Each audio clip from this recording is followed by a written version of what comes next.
네, 개장 상황 확인해 보셨습니다. 이어서 김기성 앵커와 꼽은 이슈 함께하도록 할 텐데요. 어떤 이슈들이 있는지 함께 확인해 보시죠. 네, 세계적으로 구인난, 일손 부족 굉장히 심각하다고 하죠. 네, 그렇습니다. 우리가 이때까지 알기로는 다른 나라들 같은 경우에는 코로나 사태 때문에 이동 제한에 따른 인력난 이렇게 생각을 했지 않습니까? 네. 그리고 미국 같은 경우에는 추가적으로 긴급 재난지원금을 주다 보니까 그게 끝날 때까지는 사람들이 직장을 안 구한다 이렇게 생각을 했는데 네. 그게 아닌 것 같습니다. 세계 각국이 지금 일손 부족에 시달리고 있다라는 그런 내용이 나오고 있습니다. 호주 같은 경우에는 세계 제1의 철광 생산업체라고 리오틴토라는 회사가 있습니다. 네. 이 회사 같은 경우에는 일손을 구하지 못해가지고 올해 철광석 생산 목표를 4% 줄였다고 이렇게 발표를 하고 있습니다. 또 영국에서는 영국은 물론 그 블랙시트의 영향도 어느 정도 있긴 합니다. 어쨌든 간에 양돈업계에 사람이 모자라가지고 800명에 대해서 계절 비자를 내주겠다 이렇게 발표를 했고요. 그리고 또 영국의 테크 기업들 같은 경우에는 인력이 부족해서 수수료가 1년 전에 비해서 57% 올랐다 이렇게 얘기를 하고 있습니다. 미국이야 잘 아시겠지만은 큰 프랜차이즈 업체들 같은 경우에 일선 가게에 일손이 부족해가지고 본사 직원을 보내가지고 닭을 튀긴다든지 캐셔를 보게 한다든지 하는 그런 상황이 빚어지고 있다릅니다. 그러니까 전반적으로 본다면은 인력 부족이 어떤 뭐 단순 노무직 여기에 그치는 게 아니고 고급 인력에까지도 지금 인력 부족이 심화되고 있는 그런 상황이다 이렇게 봐야 될 것 같습니다. 네, 지금 미국의 구인난이 단순히 일시적인 게 아니다. 오히려 고착화될 우려가 있다. 이런 얘기들도 나오고 있는 것 같습니다. 어떻게 보세요? 그렇습니다. 월스트리트 저널이 보도를 한 내용인데요. 그러니까 경제활동 참가율을 조사를 해봤더니 작년 2월 그러니까 코로나가 있기 전에는 경제활동 참가율이 63.3%였답니다.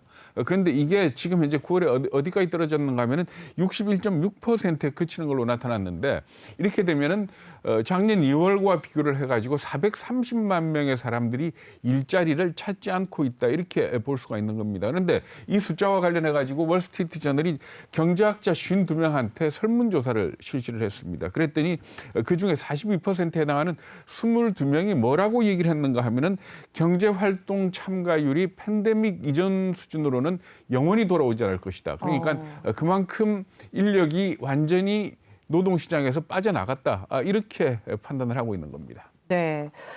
지금 사람들이 왜 일터로 돌아오지 않고 구직을 포기할까 이런 생각이 항상 궁금해지거든요. 네, 그렇죠. 그래서 월스트리트 저널도 이 부분을 분석을 했는데 대략 한 서너 가지 정도로 요약을 할 수 있을 것 같습니다. 우선 미국 내 문제입니다만은 데이케어 센터 있지 않습니까? 네. 애들 돌봄센터. 이 네. 돌봄센터가 코로나 사태 이후에 숫자도 많이 줄어들고 인건비도 크게 올랐다 그럽니다. 그러니까 부모 입장에서 볼 적에 이렇게 그 데이케어 센터 그러니까 돌봄센터를 찾기도 어렵고 돈도 많이 들어가니까 차라리 나가서 일자리를 구하느니 집에서 자기가 아기를 보는 게 훨씬 더 경제적으로 이득이다. 네. 이렇게 생각을 한다는 겁니다. 그래서 실제적으로 경제활동 참가율이 떨어진 계층을 보면은 여성층이 많고요.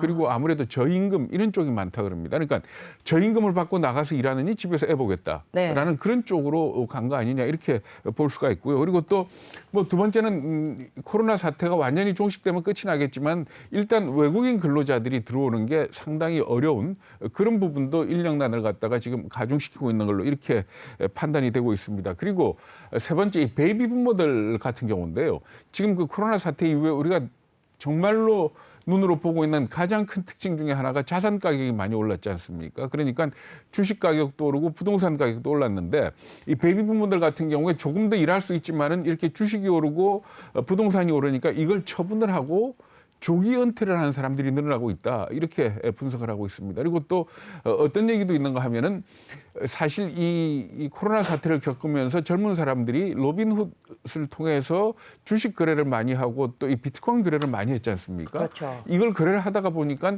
직장에 나가서 어렵게 일하느니 오히려 이걸로 돈 버는 게 낫지 않느냐 해가지고 일자리를 찾는 사람이 줄어든 것 아니냐 이런 분석도 나오고 있습니다. 사실 이렇게 인력난이 계속 지속이 된다 그러면 결국은 임금이 오를 수밖에 없고요. 임금이 오른다는 것은 인플레이의 결정적인 요인이 되는 걸로 이렇게 봐야 될 것입니다. 네, 말씀 잘 들었습니다. 첫 번째 이슈, 구인난에 관련한 소식 전해봤습니다. 두 번째 이슈도 함께 살펴볼 텐데요. 두 번째 이슈 마찬가지로 이번에는 중국 이슈입니다. 중국의 부동산 문제 연일 계속해서 이슈가 되고 있었는데요. 중국의 미분양 아파트가 엄청나다고 하네요. 네, 그 숫자를 갖다 보면 정말 엄청납니다. 아하. CNN이 보도를 했는데 네. 지금 현재 어떻게 본다면은 중국의 부동산 업계가 헝다 사태를 시작으로 해가지고 이렇게 어려움에 처하게 된 제일 큰 이유가 바로 이 분양이 안 되고 남아 있는 이것 때문 아니냐라고 지적을 하면서 중국의 미분양 아파트가 무려 3,000채에 달한다. 3천만 채.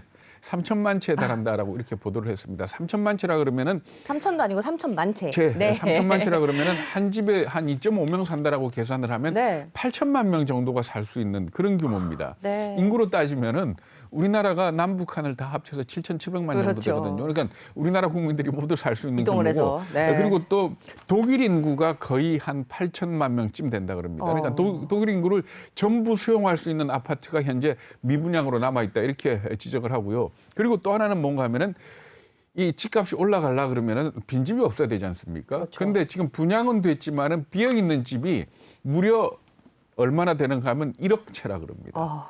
그러니까 이 1억 채는 이렇게 해석을 하셔야 됩니다. 그러니까 중국 사람들 이 1억 채는 결국은 일가구 다주택자들이겠죠. 그러니까 네.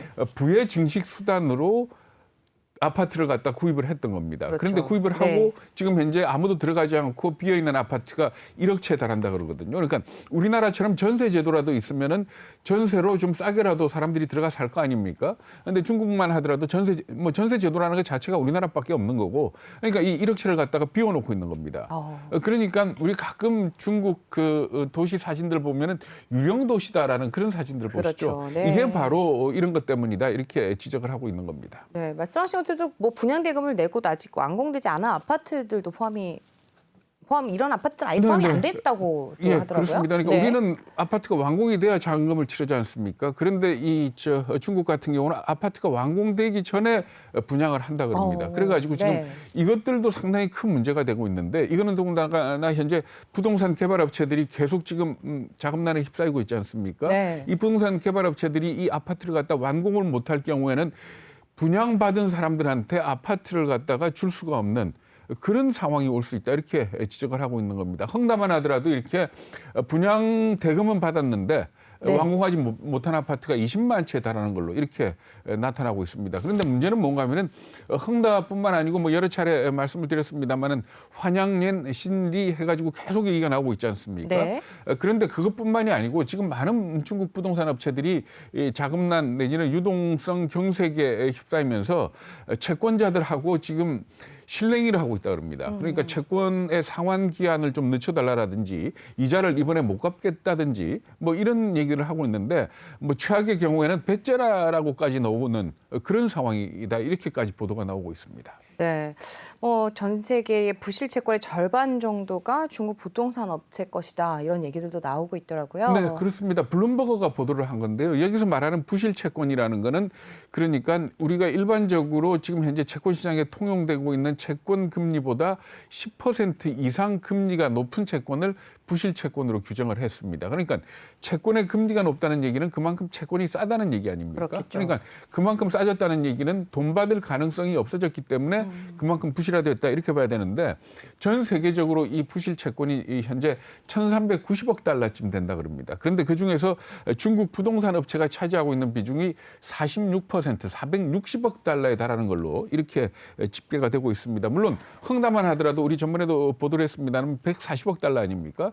그러니까 전체 전 세계 부실 채권의 10%를 헝다가 차지하고 있다 이렇게 보시면 되는데 그만큼 현재 이 중국의 부동산 업체들의 부실이 심각한 수준이다 이렇게 얘기를 하고 있는 겁니다. 네, 말씀하신 것처럼 중국 부동산 세계 경제 내관이 되는 게 아닌가. 뭐 다들 네. 아닐 것이다. 중국 내 문제로 끝날 거다라고 얘기를 합니다만은 좀 유의 깊게 봐야 될 부분이 있습니다. 그러니까 결국 지금 중국의 부동산 문제라는 것 자체가 중국 정부가 부동산 가격을 안정시키기 위해서 대출을 규제했고 그 결과 부동산 개발 업체들의 자금 병색에 들어가면서 문제가 발생한 거 아닙니까? 이렇게 되니까 중국의 구매자들 같은 경우에도 집을 갖다가 지금 구입 시기를 늦추거나 안 사는 쪽으로 바뀌고 있습니다. 그러니까 지금 현재 8월 달에 중국 부동산 거래 물량을 보면은 전 중국에서 1년 전에 비교해 가지고 18%가 줄어들었다 그러거든요. 네. 그러니까 그만큼 말하자면은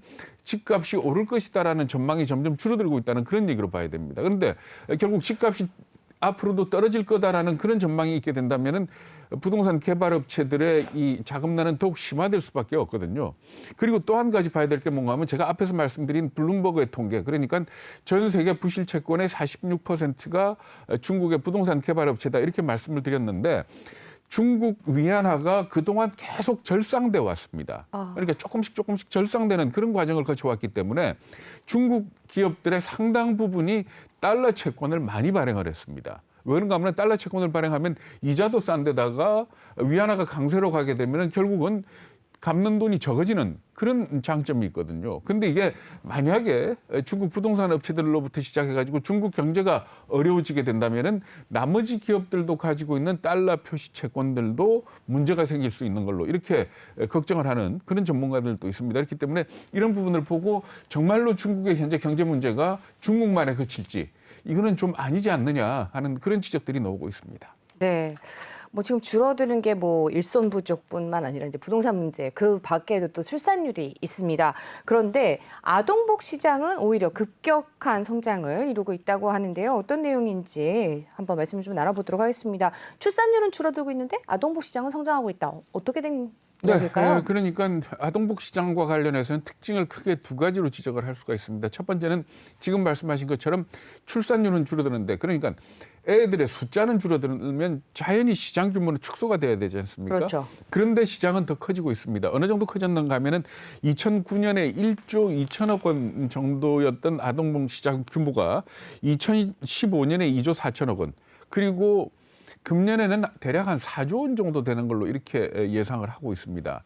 여기에다 또 하나 특징은 뭔가 하면은 아동복 중에서도 명품 아동복의 판매가 굉장히 많이 늘어나고 있는 걸로 이렇게 집계가 되고 있습니다. 그래서 백화점 같은 경우에도 아동복 특집 코너, 편집 코너를 갖다가 만드는 그런 백화점들이 굉장히 늘어나고 있는 그런 상황이거든요. 뭐 잘 아시겠지만은 명품 아동복 그러면은 어느 정도 하는지 아시죠? 네. 그러니까 보니까 몽클레르 뭐 패딩 같은 경우에는 한 100만 원쯤 한다 그러더라고요. 뭐 그러니까 이런 식으로 아동복 시장과 관련해서 제일 큰 특징은 첫 번째 애들이 줄어드는데 시장 규모는 커지고 그리고 시장 규모가 커지면서 명품 판매가 늘어나고 있다. 이렇게 두 가지로 요약을 할 수 있을 것 같습니다. 네, 뭐 말씀하신 것처럼 뭐 출산율 저하에도 불구하고 계속해서 뭐 값비싼 명품 아동복 굉장히 많이 팔리고 있다 보니까 계속해서 시장성도 커지고 있다는 얘기인데 젊은 부부들이 이렇게 과연 감당을 할 수 있을까 이런 생각이 들거든요. 어떻게 그렇죠. 보세요? 뭐 지금 말씀드린 것처럼 그 패딩 한 벌에 100만 원 그러면은 사실 애한테 사주기는 굉장히 부담스러운 가격 아닙니까? 네. 그런데 지금 현재 우리 그 아동복과 관련해서 몇 가지 좀 특징적인 시장 현상이 있습니다. 첫 번째는 이 애들한테 옷을 사주는 게 부모뿐만이 아닙니다. 조부모도 계시고 외조부모도 계시고 삼촌 이모도 있습니다. 그렇죠. 그래서 애를 둘러싸고 뭐라고 얘기를 하는가 하면 에잇 포켓이라고 합니다. 그렇죠. 그러니까 애 하나를 위해서 주머니 8개를 열어서 사준다. 이렇게 얘기를 하거든요. 그런데 지금 출산율이 계속 떨어지니까 에잇 포켓이 아니고 10 포켓까지 갔다는 겁니다. 뭔가 하면은 전 집안을 통틀어서 외가 친가를 다 통틀어서 애가 하나밖에 없는 경우가 너무 많은 겁니다. 네. 그랬을 경우에는 8 포켓이 아니고 10 포켓이 돼버리거든요. 아하. 그래가지고 이왕 사주는 거 명품으로 사주자 하는 그런 현상이 있고요. 그리고 또 하나는 이 부분도 굉장히 중요한 부분인데 중고 거래 활성화입니다. 네. 그러니까 몽클레르 이 패딩을 100만 원에 사가지고 입히고 뭐 애를 입혔다가 애들은 금방 자라지 않습니까? 그렇죠. 그러니까 사실 그런 명품 패딩을 산다 그래도 길어야 2, 3년밖에 못 입힙니다. 근데 그러고 난 뒤에 과거 같았으면 네. 남을 주거나 아니면 그냥 그대로 동생을 사장이 입히거나. 뭐 동생을 그렇죠. 입히거나 그러고 난 뒤에는 없어지거나 뭐 네. 이런 상황인데 요즘 같아서는 그 100만 원짜리 패딩을 한 2, 3년 입히다가 그 중고 거래 사이트에다가 대략 한 10% 내지 20% 정도 싼 가격에다가 내놓으면은 잘 팔린다 그럽니다. 어. 그러니까 지금 100만 원에 사도 내가 나중에 적어도 70만 원에 팔 수 있어라는 그런 생각이 아마 작용을 하고 있는 거 아니냐 이렇게 봐야 될 것 같고요. 그렇기 때문에 이 중고 거래는 사실 우리 경제 현상하고 관련해 가지고 여러 측면에서 좀 봐야 될 부분들이 있을 겁니다. 뭐 최근에 오늘 아침에 기사 나온 거 보더라도 어떤 명품녀 같은 경우에는 중고 거래를 통해서 130억 원어치의 물건을 팔겠다 내지는 팔았다라고 그런 보도가 나오고 있지 않습니까? 네. 그만큼 이 중고 거래가 우리 이 일상 소비 생활에 미치는 영향이 크다고 봐야 될 거고요. 그리고 아동복 관련해서 세 번째 특징은 뭔가 하면 네. 요즘 MZ 세대들이 말하자면 부모가 됐지 않습니까? 그렇죠. 이 부모들이 시밀러 룩을 굉장히 좋아한다 그럽니다. 그러니까 자기가 입는 옷하고 같은 옷을 자녀한테 입히는 것. 네. 근데 꼭 같은 디자인에 꼭 같은 재질의 사이즈만 작은 그런 옷이거든요. 그래가지고 이런 옷들이 굉장히 비싸다 그럽니다. 그러니까 결국은 중고 거래가 뒤를 받쳐주니까 그리고 텐포켓이 돈을 보태주고 뭐 하는 이런 것들이 모두 작용을 해서 아동복 시장이 커지고 있는 거 아니냐. 그리고 이거는 앞으로도 당분간은 좀 더 지속이 될 것 같다. 이렇게 예상을 하고 있는 겁니다.